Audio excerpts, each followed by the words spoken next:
وعلى آل سيدنا مولانا محبت پڑے اللهم صل على سيدنا مولانا محمد وعلى آل سيدنا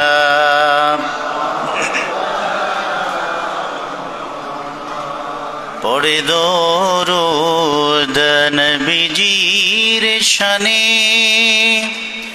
কাটি মন দিল দিয়া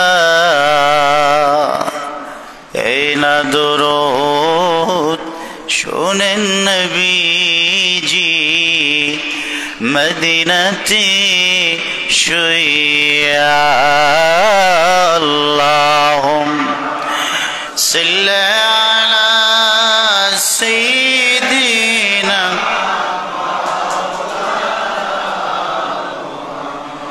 ওয়া আলা আলি সাইয়্যিদিনা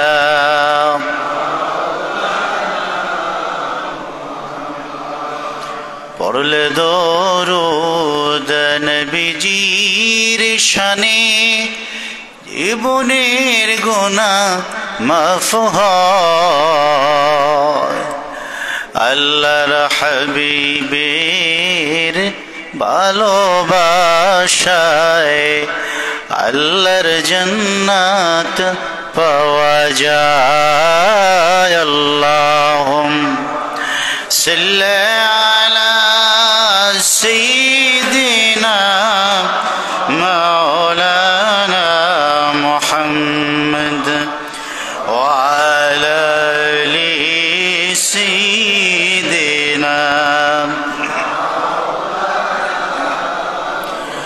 লা ইলাহা লা ইলাহা ও লা ইলাহা লা ইলাহা লা ইলাহা লা ইলাহা হাসবি রব্বি জাল্লাল্লাহ মা ফি কলবি নূর মুহাম্মদ সাল্লাল্লাহু লা ইলাহা ইল্লাল্লাহ লা ইলাহা লা ইলাহা লা ইলাহা ইল্লাল্লাহ মুহাম্মাদুর রাসূলুল্লাহ সাল্লাল্লাহু আলাইহি ওয়াসাল্লাম আল্লাহুম্মা সাল্লি ওয়া সাল্লিম ওয়া বারিক আলাইহি।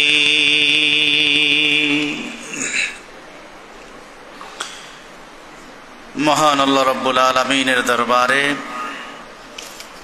লাখো কোটি তার চেয়ে অনেক অনেক গুণ বেশি দরুদ সালাম পেশ করছি, শুকরিয়া আদায় করছি মহান রবের দরবারে, যিনি আমাদেরকে পবিত্র জুমার দিবসে মসজিদ বাইতুল্লাহ এ বেহেশতের টুকরায় আল্লাহ কবুল করেছেন, আমরা আসতে পেরেছি। এজন্য মনিবের দরবারে শুকর আদায় করে সকলে একবার পড়ছি আলহামদুলিল্লাহ।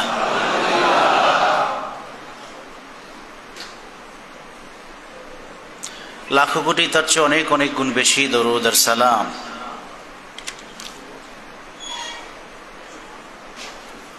আল্লাহর হাবিবের নূরের কদম মদিনা আল মুনাওয়ারার পানে যে মহান রসুলকে আল্লাহ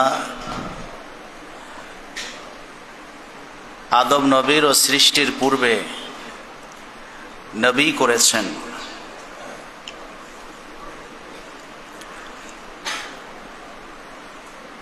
সমস্ত নবীদের শেষে পৃথিবীতে প্রেরণ করেছেন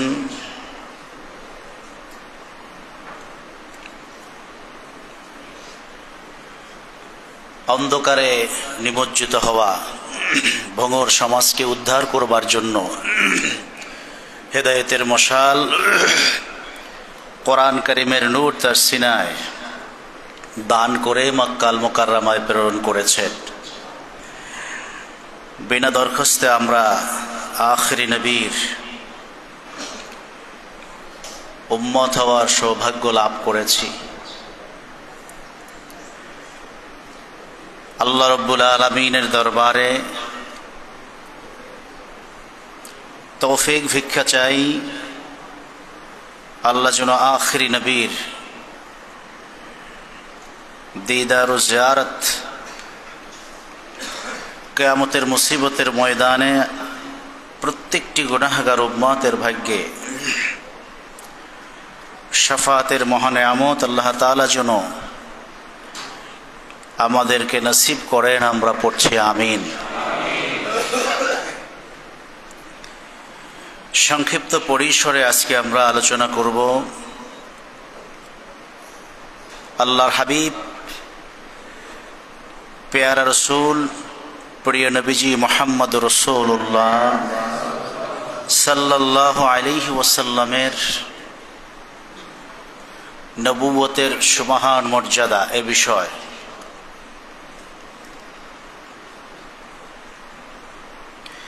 এই পৃথিবীর শ্রেষ্ঠ মানুষ হলেন নবী এবং রসুলগণ।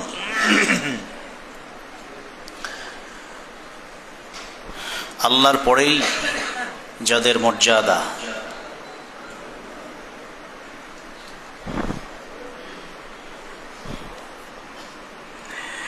নবীদের মর্যাদার অন্যতম কারণ তারা নবী।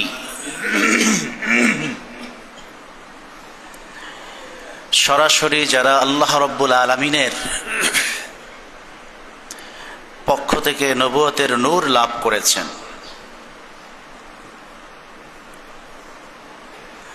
আল্লাহ রাব্বুল আলামিনের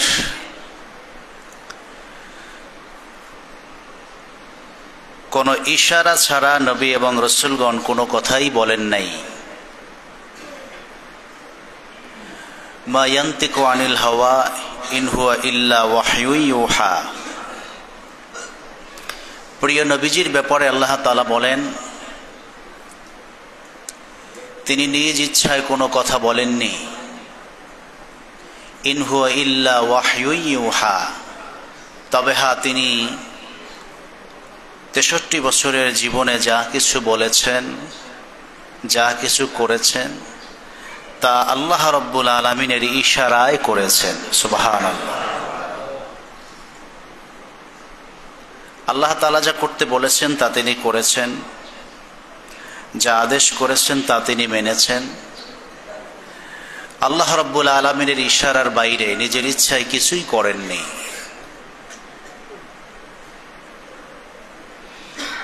এটা হলো নবীদের শ্রেষ্ঠত্বের অন্যতম প্রমাণ।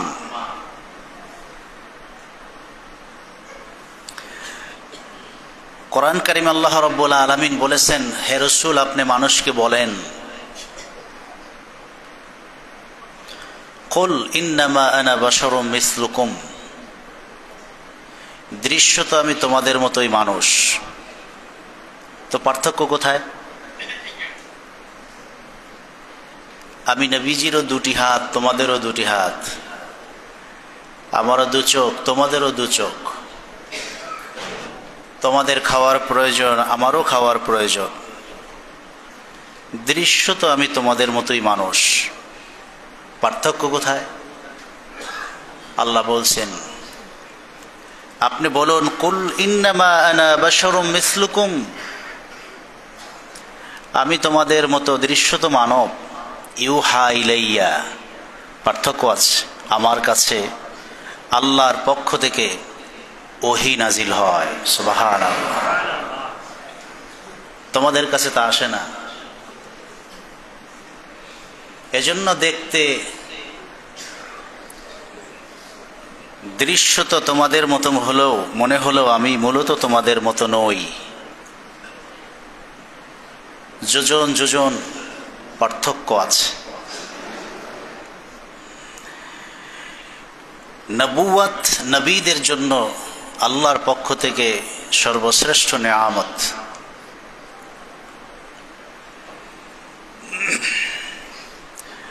আদম থেকে ঈসা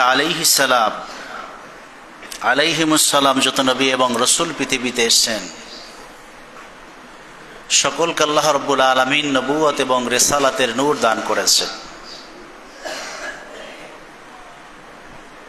সমস্ত নবীদের নবুয়ত আর রিসালাত যদি এক পাল্লায় দেয়া হয়, আখিরি রসুল প্রিয় নবীজির নবুয়ত আর রিসালাত যদি অপর পাল্লায় দেয়া হয়, আল্লাহর হাবিবের রিসালাতের নবুয়তের পাল্লা অন্য নবীদের নবুয়ত রিসালাতের পাল্লার চেয়ে হাজার ও কোটি গুণ বেশি ভারী হবে। সুবহানাল্লাহ। সমস্ত নবীরা নবুয়তি পেয়েছেন পৃথিবীতে আসবার পরে। আল্লাহর হাবিব নবী হয়েছেন আদম ও সৃষ্টির পূর্বে। সুবহানাল্লাহ। আদম আলাইহিস সালাম যখন মাটি আর পানির মাঝে, অর্থাৎ মাটির খামিরার মধ্যে, এখনো রুহু দেয়া হয়নি, বাইনার রুহে ওয়াল জাসাদ, তখন রুহু তার দেহে পৌঁছেনি, মাটির খামিরার মধ্যে আল্লাহ তাআলা তখন থেকেই আখিরি নবীকে নবী করে, রসুল করে, খাতামুন নবীন করে তার কাছে রেখে দিয়েছেন। সুবহানাল্লাহ। একটি ভ্রান্ত কথা সমাজে প্রচলিত আছে। কেউ কেউ বলতে চায় যে আল্লাহ রসুল 40 বছরের পর থেকে নবী, এ কথাটি মিথ্যা। এ কথা বললে তার ইমানের উপরে প্রশ্ন তৈরি হবে। সে রসুলের নবুয়ত রিসালাতের উপরে এখনো পরিপূর্ণ ইমান আনতে পারে নাই।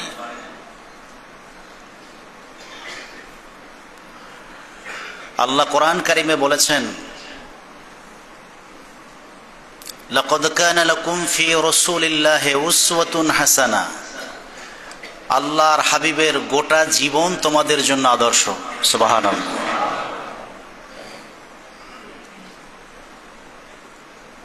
নবুয়ত যদি 40 থেকে ধরা হয়, 63 বছর যদি জীবনের শেষ বছর হয়, তাহলে 23 বছর। আল্লাহ কোরআন কারিমে বলেন নাই 23 বছর তোমাদের জন্য আদর্শ। আল্লাহর হাবিবের গোটা জীবন উম্মতে মুহাম্মাদী শুধু নয়, গোটা সৃষ্টির জন্য আদর্শ। সুবহানাল্লাহ।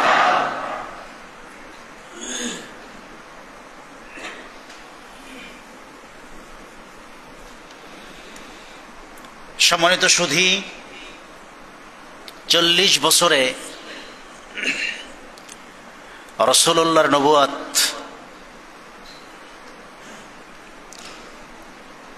কোরআন আকারে প্রকাশ পেয়েছে,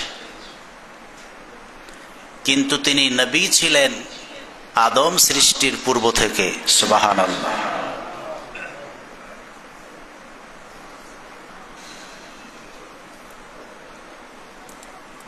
ইব্রাহিম আলাইহিস সালাম জানতেন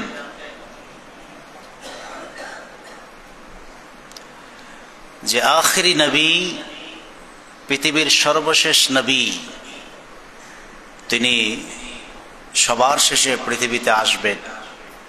তিনি নবী হিসাবে আল্লাহর কাছে আছেন। সুবহানাল্লাহ। এটা ইব্রাহিম আলাইহিস সালাম তখন জানতেন যখন পৃথিবীতে কোরআন আসে নাই। হেরা গুহায় কোরআন নাজিলের মধ্য দিয়ে রাসূলুল্লাহর নবুয়ত কিতাব আকারে প্রকাশ পায়, কিন্তু নবুয়ত প্রকাশ পাওয়ার আগে ইব্রাহিম আলাইহিস সালাম জানতেন আল্লাহর কাছে আখেরি নবী হিসেবে মুহাম্মদ সাল্লাল্লাহু আলাইহি ওয়াসাল্লাম আছেন। সুবহানাল্লাহ বলেন।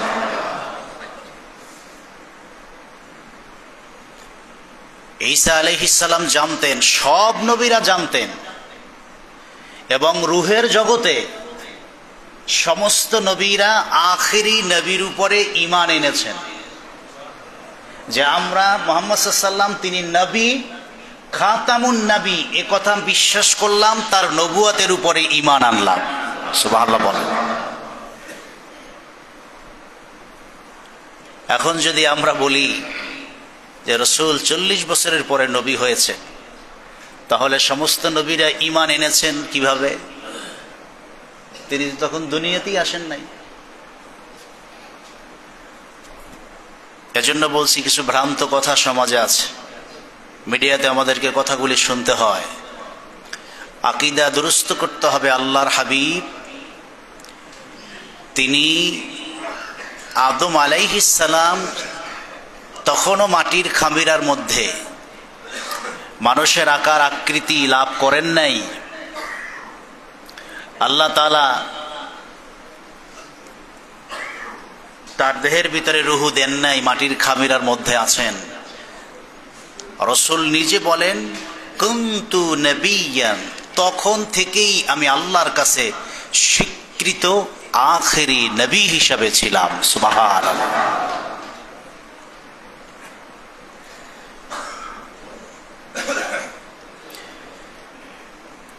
একাধিক বর্ণনা হাদিস শরীফের মধ্যে এসেছে, আমরা যদি তা একটা একটা করে আলোচনা করি আমাদের কাছে বিষয়গুলো খুব স্পষ্ট হয়ে যাবে। আল্লাহর হাবিবের গোটা জিন্দেগি ইসলামের ইতিহাসে খুব স্পষ্ট অক্ষরে লেখা আছে। পৃথিবীর একমাত্র ব্যক্তিত্ব মুহাম্মদুর রাসূলুল্লাহ সাল্লাল্লাহু আলাইহি ওয়াসাল্লামের জীবনের প্রতিটি ধাপ ধারাবাহিকভাবে লিখিত আছে, যা অন্য কোনো মানুষের জীবনীতে পাওয়া যায় না। লক্ষাধিক নবী এবং রসুল পৃথিবীতে আসছে, সকল নবীদের জীবনী পরিপূর্ণ লেখা নাই। চুম্বক চুম্বক কিছু অংশ, বিশেষ করে অন্য নবীদের নবুয়তের পরের জীবনটা আর নবুয়তের আগের জীবন কিছু কিছু পাওয়া যায়, কিন্তু ধারাবাহিক একজন মানুষের জীবনের প্রতিটি মুহূর্ত যা কিতাব আকারে, পুস্তিকা আকারে, দলিল আদিল্লা সহকারে লেখা আছে, তিনি প্রিয় নবী, যা কোরআনেও এসছে, হাদিসেও এসছে, ইতিহাসের গ্রন্থেও এসছে। পুরো জীবনী সূচনা থেকে শেষ সব লিখিত আছে। সুবহানাল্লাহ। এজন্য আল্লাহ তাআলা বলছেন গোটা জীবনী তোমাদের জন্য আদর্শ, যেহেতু তার জীবনীটা স্পষ্ট।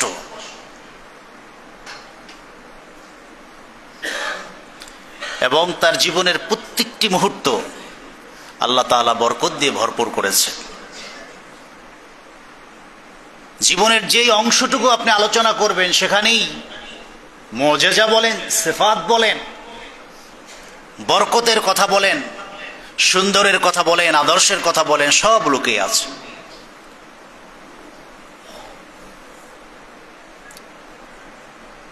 শিশু মুহাম্মদ সাল্লাল্লাহু আলাইহি ওয়াসাল্লাম এতটাই বরকতের পাত্র ছিলেন,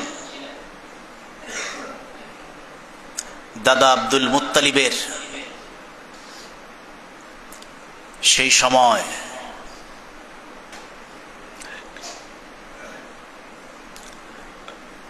আপন চাচা আবু তালেবের কাছেই বেশি সময়টা পার করেছে।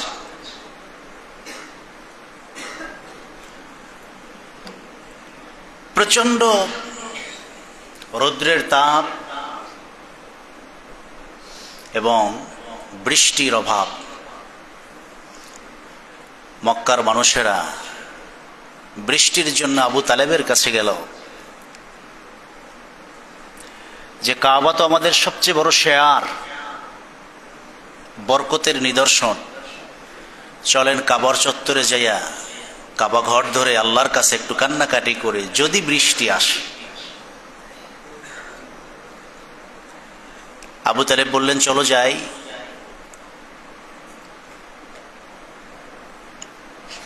তিনি যখন সব মানুষদেরকে নিয়ে বাইতুল্লাহ চত্বরে রওনা দিলেন, সাথে শিশু মুহাম্মদ সাল্লাল্লাহু আলাইহি ওয়াসাল্লামকে দুই হাতের মধ্যে করে নিয়ে রওনা দিলেন। এরপরে বললেন যে আমার বিশ্বাস আজকে বৃষ্টি আসবে। আল্লাহর হাবিবকে নিয়ে কাবা ঘরের দেয়ালের সাথে লাগিয়ে বসিয়ে দিলেন, দেয়ালের সাথে পিঠ মুবারক লাগিয়ে বসিয়ে দিলেন। আর আবু তালেব দুই হাত তুললেন, তার সাথে দবাই দুই হাত তুলল। আল্লাহর হাবিব সাল্লামের ডান হস্ত মুবারক এই দুই হাতের মধ্যে রেখে দিলেন। সুবহানাল্লাহ বলেন। এরপরে বললেন, আল্লাহ, এ সন্তানের মধ্যে যা দেখেছি তা বড়ই অলৌকিক কিছু, তুমি তার বরকতে বৃষ্টির ব্যবস্থা করে দাও। মোনাজাত কমপ্লিট শেষ হওয়ার আগেই আকাশ থেকে মুষলধারে বৃষ্টি শুরু হয়েছে। গায়ের জামা কাপড় বৃষ্টিতে ভিজে ভিজে ঘরে পৌঁছতে হয়েছে। সুবহানাল্লাহ। আবু তালেব সেদিন বলেছে, মক্কায় আসার পর থেকে এ শিশু বাচ্চাটির মধ্যে যা দেখেছি তাতে নিশ্চয়ই তার মধ্যে আরো অনেক কিছু বরকত লুকায়িত আছে, যা দিনের আলোতে স্পষ্ট হবে, সময়ের ব্যবধানে তা আরো বেশি পরিষ্কার হয়ে যাবে। সুবহানাল্লাহ।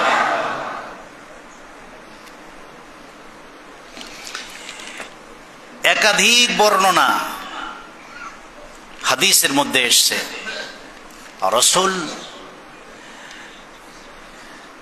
ছোটবেলা থেকেই তিনি যা কিছুর প্রমাণ দিয়েছেন তার প্রত্যেকটি ছিল নবুয়তের সবচেয়ে বড় প্রমাণ। নবী ছাড়া এই কাজ সাধারণ মানুষের দ্বারা করতে পারে না। যা যা ঘটেছে, শিশু মুহাম্মদ সাল্লাল্লাহু আলাইহি ওয়াসাল্লাম দোলনায় শুয়ে শুয়ে চাঁদকে ইশারা করতেন, চাঁদ ডানে যেত বামে যেত। এটি সাধারণ মানুষের কাজ নয়, এটি নবীর কাজ। কাসায়েসুল কুবরা থেকে ছোট্ট একটি দৃষ্টান্ত দিই। আল্লাহর হাবিবের আপন চাচা হযরত আব্বাস রাদিয়াল্লাহু তাআলা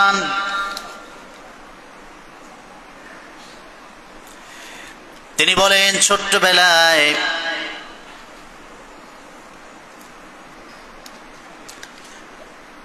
আমার ভাতিজা মুহাম্মদ সাল্লাল্লাহু আলাইহি ওয়াসাল্লাম কোনো একদিন পূর্ণিমার চাঁদের রাতে দোলনায় বসে দোল খায়।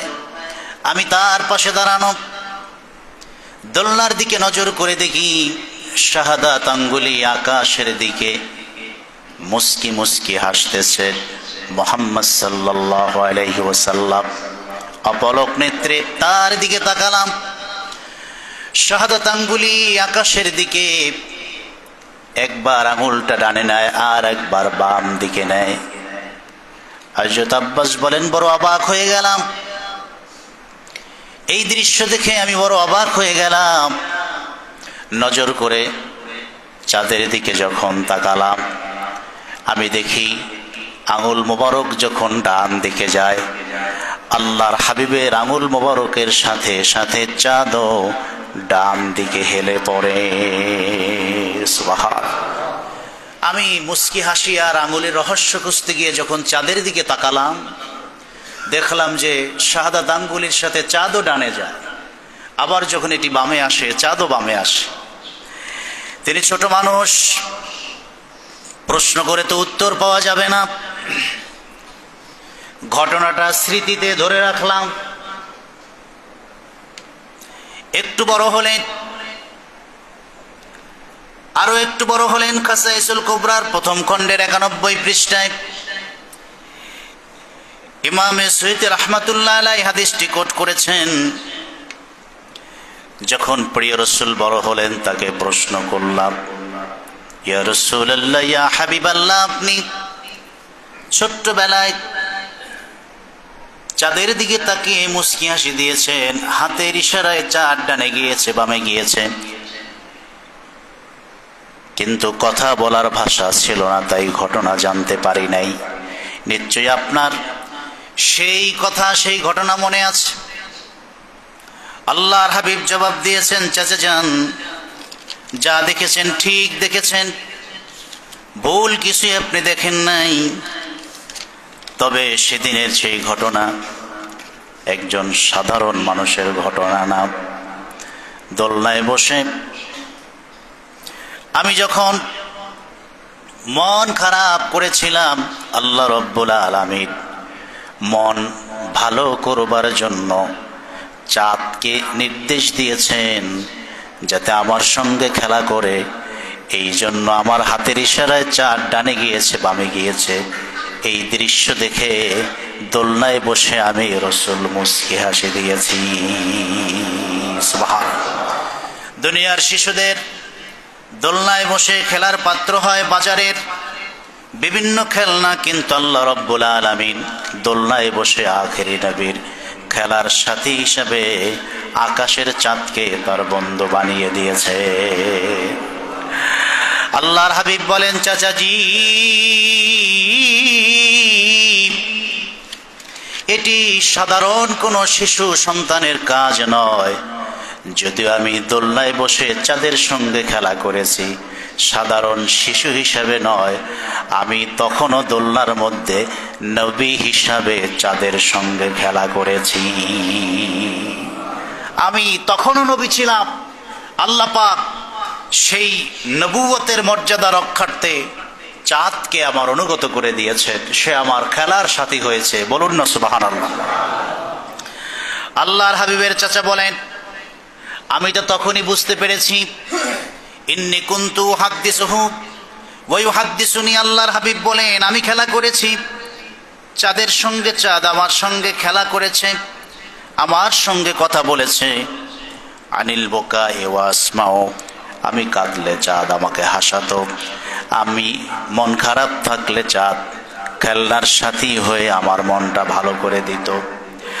আল্লাহর হাবিবের চাচা বলেন, আমি যখন এই দৃশ্য দেখেছি আপনার এই কর্মকাণ্ডে, শুধু অবাকই হই নাই, এই দৃশ্য দেখে আপনার প্রতি ছোট্টবেলায় আমার দিল ঝুঁকে গেছে, মায়া মহাব্বত ভালোবাসা বেড়ে গেছে। বলেন না সুবহানাল্লাহ। এজন্য আমরা জানি আল্লাহর হাবিবের বাবারা বর্তমানে সত্যিকারের বাবার ভূমিকাই পালন করেছেন।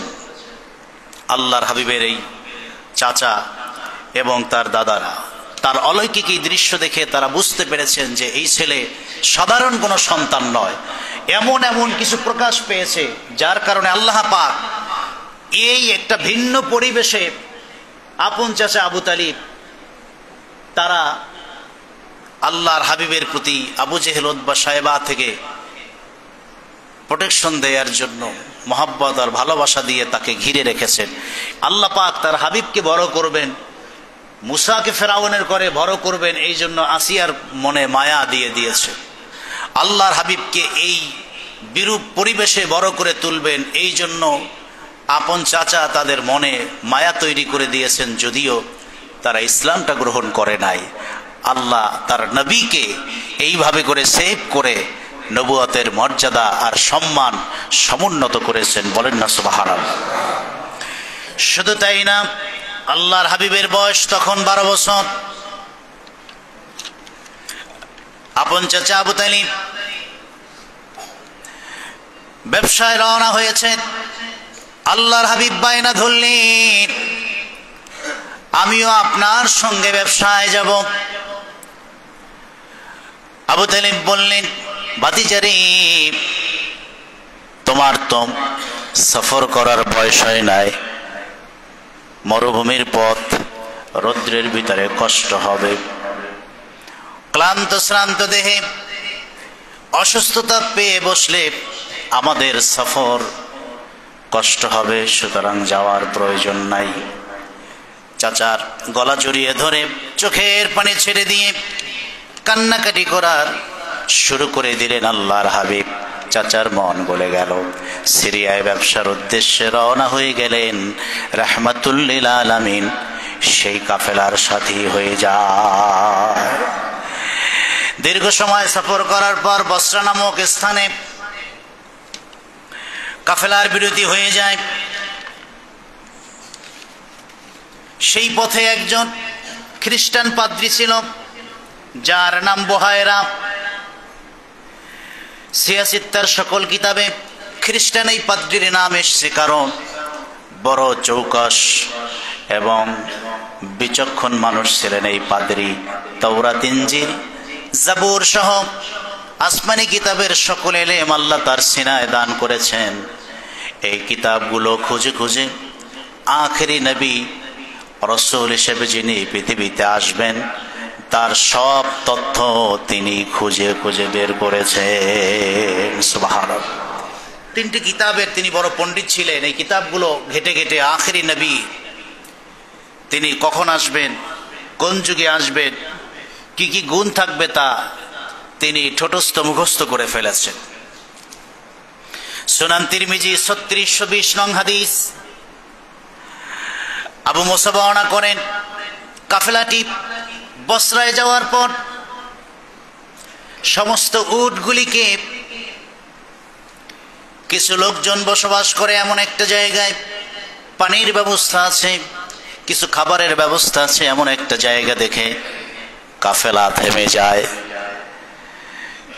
কিন্তু ঘোড়াগুলিকে একটি মাঠের ভিতরে ছেড়ে দেওয়া হয়, আর সেগুলো দেখভাল করার জন্য আল্লাহ রাসূলকে নিযুক্ত করা হয়।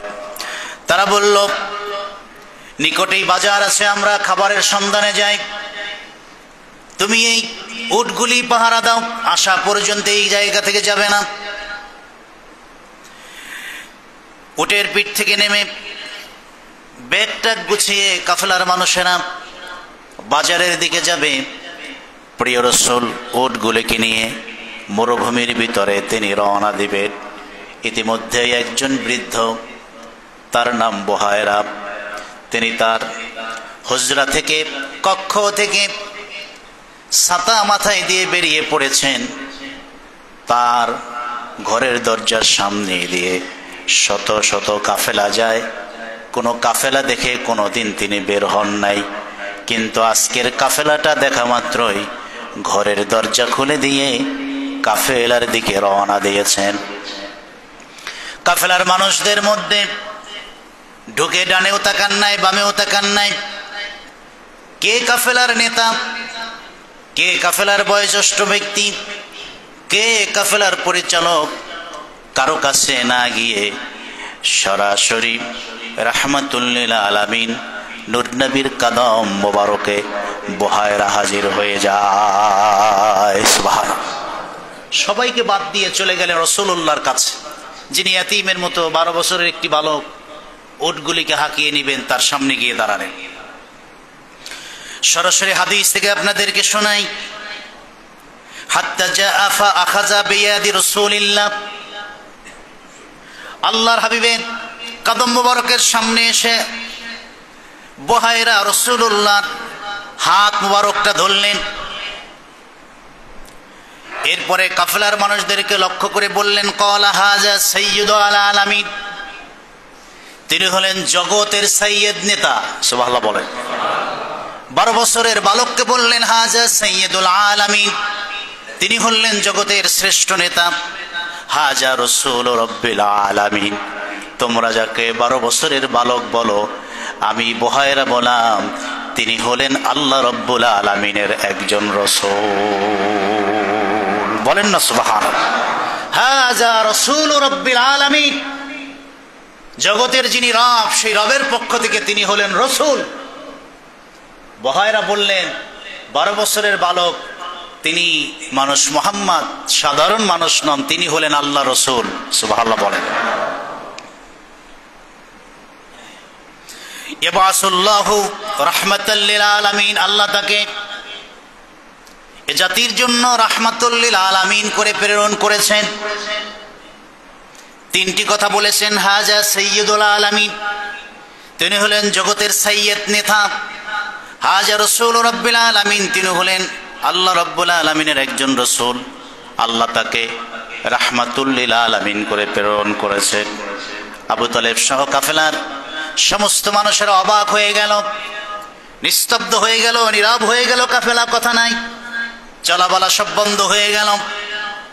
কোথাকার একজন বৃদ্ধ মানুষ, চিনি না জানি না, পথি মধ্যে সবাইকে বাদ দিয়ে মুহাম্মদ সাল্লাল্লাহু আলাইহি ওয়াসাল্লামের কাছে গিয়ে তিনটি গুণের কথা বললেন। তিনি হলেন আল্লাহ রসুল, তিনি হলেন জগতের রহমত, তিনি হলেন জগতের সাইয়্যিদ। স্বাভাবিক প্রশ্ন আসে, কেমন করে আপনি তাকে এতগুলি গুণে গুণান্বিত করলেন? সে প্রশ্নটাই তারা করেছে। ফাকাল লাহু আশিয়াকুম মিন কুরাইশ, কুরাইশদের যতগুলো বড় বড় মুরব্বী শায়েখ ছিলেন তারা সকলে বলল, মা ইলমুকা, কেমন করে আপনি তাকে রসুল হিসাবে নির্বাচিত করলেন, নবী হিসাবে তার পরিচয় দিলেন, গোটা সৃষ্টির সাইয়্যিদ বললেন, গোটা সৃষ্টির রাহমাতুল লিল আলামিন বললেন। এবার বহায়রা পাদ্রী তিনি তিনটি জবাব দিয়েছেন। সুবহানাল্লাহ বলেন। তিনি বললেন, আমি এখানে দাঁড়িয়ে তিনটি প্রমাণ দিব। তিনটি প্রমাণে, সেই তিনটি উদাহরণে, দৃষ্টান্তে প্রমাণিত হয়ে যাবে তিনি আখেরি নবী।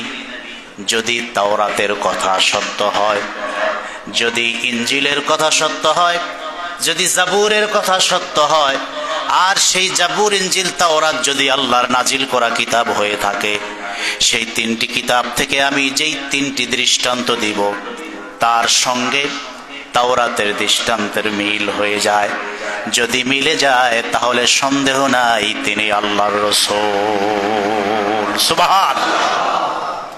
এক নাম্বার দৃষ্টান্ত, ও কাফেলার মানুষ, তাওরাত, ইনজিল, জবুরি পেয়েছি যিনি আখেরি নবী হবেন।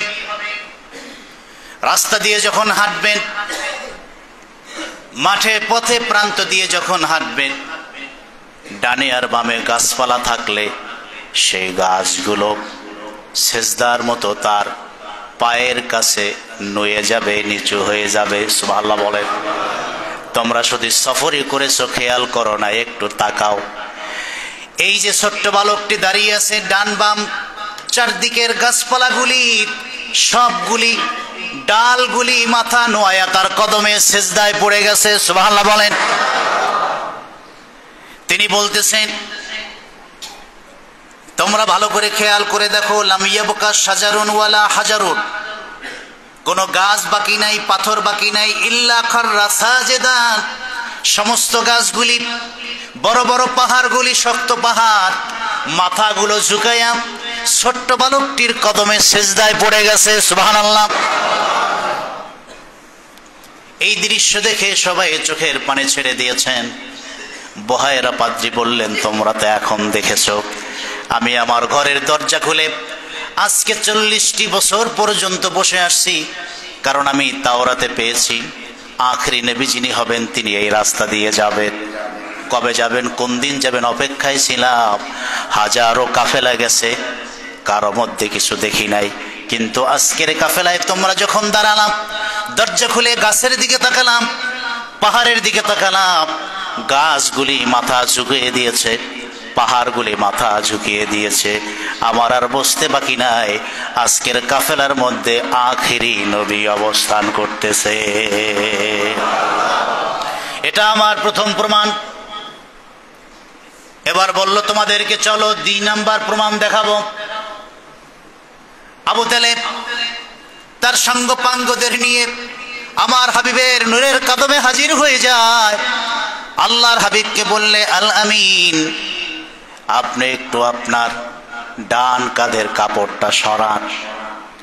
আল্লাহর হাবিব মাথা ঝুঁকায়া ডান কাঁধের কাপড়টা যেই না মাত্র সরায় দিলেন, কসম আল্লাহর, তার ডান কাঁধের মাঝখানে নবুয়তের সিলমোহর দেখা যায়। হাদিসের মধ্যে আসছে, বহায়রা বলেন, ইল্লা লিনবিয়্যিন ওয়া ইন্নী লাআরিফুহু বিখাতামিন নবুওয়ান আসফালা মিন উদুরিন ওয়া কাতফিহি মিসলাত তুফাহা। তার ডান কাঁধের কাপড় যখন সরালো, সঙ্গে সঙ্গে দেখলাম আলো বের হচ্ছে, আপেলের মতো মোহরে নবুয়াত দেখা যায়। সুবহানাল্লাহ বলেন। ভাইরা চুমু খাওয়া শুরু করলেন। আল্লাহর হাবিবের সঙ্গে সাথী কুরাইশ নেতারাও রাসূলুল্লাহকে চুমু খেতে শুরু করে দেয়। সুবহানাল্লাহ। তো নবুয়তের সিল মোহর মারা থাকে নবী হলে না হলে? কথা বলেন না। নবুয়তের সিল মোহর 12 বছর বয়সে রাসূলুল্লাহর কাঁধে দেখা যায়। হাদিস সুনান তিরমিজির 3620। তো এই নবুয়তের সিল মোহর নবী হইলে দেখা যায় না হইলে? তাহলে 12 বছর বয়সে যে রাসূলুল্লাহ নবী ছিলেন এই হাদিস প্রমাণ।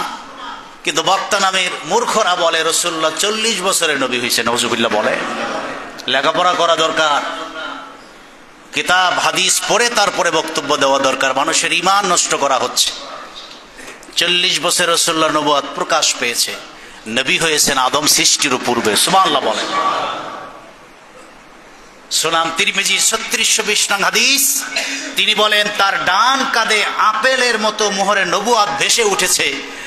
আমরা এই দৃশ্য দেখে চুমু খেতে শুরু করলাম। সুবহানাল্লাহ বলেন।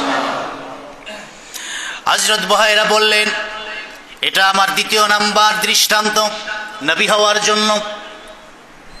কোন নবী ছাড়া পৃথিবীর কোন সাধারণ মানুষের পায়ের কাছে গাছ সেজদার মতো মাথা নত করবে না, পাহাড়গুলি তাকে সেজদা করবে না। আর 3 নাম্বার নিদর্শন দেখাচ্ছি, আল্লাহর হাবিব মুহাম্মদ সাল্লাল্লাহু আলাইহি ওয়াসাল্লামকে হযরতে বুহাইরা ধরে নিয়ে উন্মুক্ত খোলা মাঠে দাঁড় করালেন। এবার বললেন, ও আবু তালেব, এবার তোমার সঙ্গে সাথে বন্ধুরা নজর করে দেখো, পুরো মরুভূমির ভিতরে কোথাও ছায়া নাই, কিন্তু রাহমাতুল লিল আলামিন যেই জায়গায় দাঁড়িয়ে আছে তার মাথার উপরে আকাশের মেঘ এসে ছায়া দেয়া শুরু করে দিয়েছে।